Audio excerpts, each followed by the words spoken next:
Hale? Brad, obviously Mark was pretty upset with the way the defense played in his comments to us on Monday. Just what has the response been from your group this week in practice, especially with the difficult challenge that's coming Saturday? Well, absolutely. I don't think anybody was pleased with how we performed.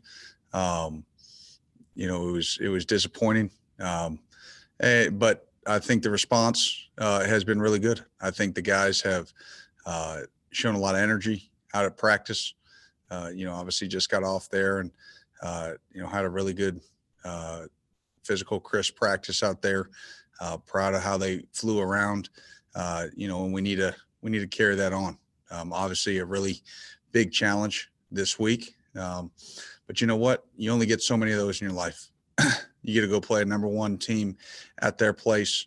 I think our guys understand that. But it's about, we talk about all the time. It's not just what you do on the practice field. You got to go do it on Saturdays. And, so we've got to be more consistent. We've played well at times, at other times we haven't. We need to find that consistency level. Josh Moore? Hey, Brad. Hey, Josh. The depth there at inside linebacker, how are you feeling about that? Is DeAndre okay? Is kind of how is that all shaking out right now? Yeah, we're going to be okay. I mean, it's, you're 7 games into an SEC schedule. I mean, and we knew going into the season, especially at that position, guys are going to get, dings here and there. And that's why trying to create depth at that position was so important. Obviously Bem got quite a few snaps in the game, which was good for him. But we need to play really well in that position this week. We need to play well at every level this week, to be able to compete and, live up to the standards that we set for ourselves. And that's why we play this game. We play to have the opportunity to go into opponent stadiums and, perform on a high level on a national stage. And so, yes, we know what we're getting into. John Long? Hey, Brad, Mark was pretty pointed in his remarks. I mean, when he talks about players being passive and standing by and watching and even accusing some of them of padding their stats. Do you agree with that assessment? What can you maybe reinterpret what he was trying to say? No, I mean, obviously what Coach said, and I, if there's any clarification that needs to be done, it'll be through him. But I understand, there are times on that we say the eye in the sky doesn't lie. The tape is the tape. And there were times when, there were plays to be made and we didn't go make them. And we have to be ready to make them all the time, no matter the situation. Up, down, first quarter, fourth quarter, doesn't matter. And, we did not do that. And that's, that starts for me. I've got to continue to demand, and again, I think the guys have responded this week. I think the coaches have continued to pour everything they've got into this game plan and into coaching technique. We continually evaluate, how we do things. And I think that's why Coach has been so successful, because each and every week we evaluate ourselves. We don't rest on our laurels, and we set standards. And if we don't meet those standards, we don't shy away from talking about it. And we've addressed all those things.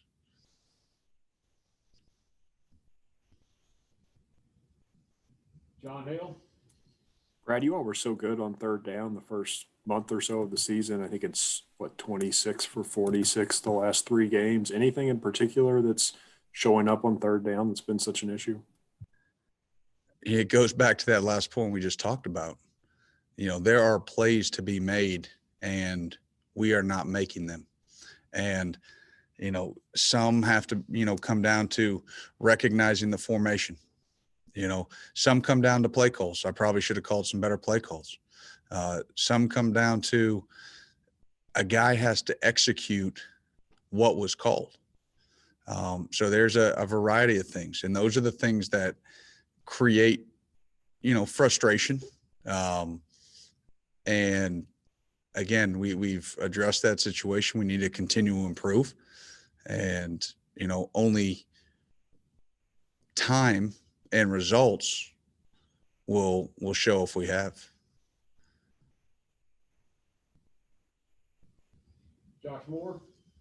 Brad, when you look at just all the playmakers they have, is that something? I mean, I know you guys want to go out and play consistently against everybody, but against a team like that just has so many guys like that, do you ever say to your guys, or the position coaches say to the guys, I mean, go out there and make some plays, because, this is something that scouts are going to be watching. This is something that, I mean, they watch all the tape, but against, guys that are first-round picks across the board, I feel like this is an opportunity to kind of, show what these guys can do. I think they already know that. We don't, I don't know about anybody else. I don't tend to address that. Trust me, the players these days understand the magnitude of every game, which,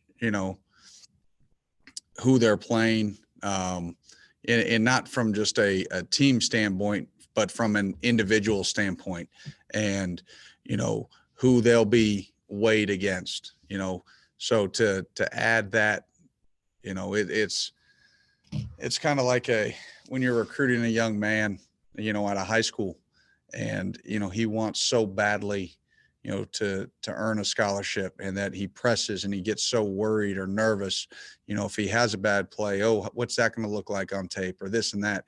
And, if you start playing with that as your mindset, then you play soft, you play timid. If you make a bad play, you start to hang your head, your shoulders droop, the whole thing. And what I try to do is emphasize just play the game. If you can maximize your potential and your talent within the scheme of the defense, within the technique that you're being taught, that's all you can ask for. But, we obviously we don't, anybody can walk up to somebody and say, just go make the play. But you have to tell them how to make the play, and you have to teach them how to make the play. And that's what we try to do every week. John Clay? Brad, when you look at Mac Jones on film, what do you see? Oh, I see a guy who's playing really confident football right now. He understands where to go with the ball. He does a really nice job pre-snap, of identifying, what front, what coverage you're in. He can make all the throws. Obviously, he's got great trust in those wide receivers, and I can see why. They don't drop much. They create separation, on vertical routes, and when they're in an intermediate route and there's coverage that's pretty sticky, they understand how to come back for the ball, extend their hands. They do. They're a quarterback's best friend. So they, again, and then he can hand that ball off to Harris and, to Four. It's with that big old line in front, I can see why he's confident. Lonnie Demery? Brad? Yes, sir. You're on mute, Lonnie. J.J. Weaver. J.J. Weaver was awarded the Freshman of the Week award this week. Walk us through what you think went into him getting that award. What did you see him doing that merited him getting that award? I'm not saying he didn't deserve it. I'm just saying what Tell me how he played. What do you think he did well? You know what JJ's doing well right now is he's just cutting it loose. He's just playing. It's not perfect from a technique standpoint. It's not necessarily perfect from an alignment or an eyes. You know, we're getting better each and every week. But what he's done is when the ball is snapped, he's playing fast. He's playing physical. He's using his length. He's got good pop to him. So when he strikes a blocker or he strikes a ball carrier, you know, they go down. You know, and I think every game he's gaining more and more confidence, and we need him to have a big game this week, you know, and continue to grow, you know, as we progress through the back end of this season. But, you know, you can see him again in the classroom the light bulb starting to go on a little bit. More than it has in the past. You know, he asks good questions. So, you know, I'm optimistic, you know, about, you know, his trajectory, but we need to keep moving in that way. Jeff Drummond. Hey, Brad, when Hey, you Jeff. think someone like Alabama that's so balanced and good at doing so many different things, where do you begin to attack that? And what's I guess, for lack of a better term, what's the priority for facing them on any given snap? Oof.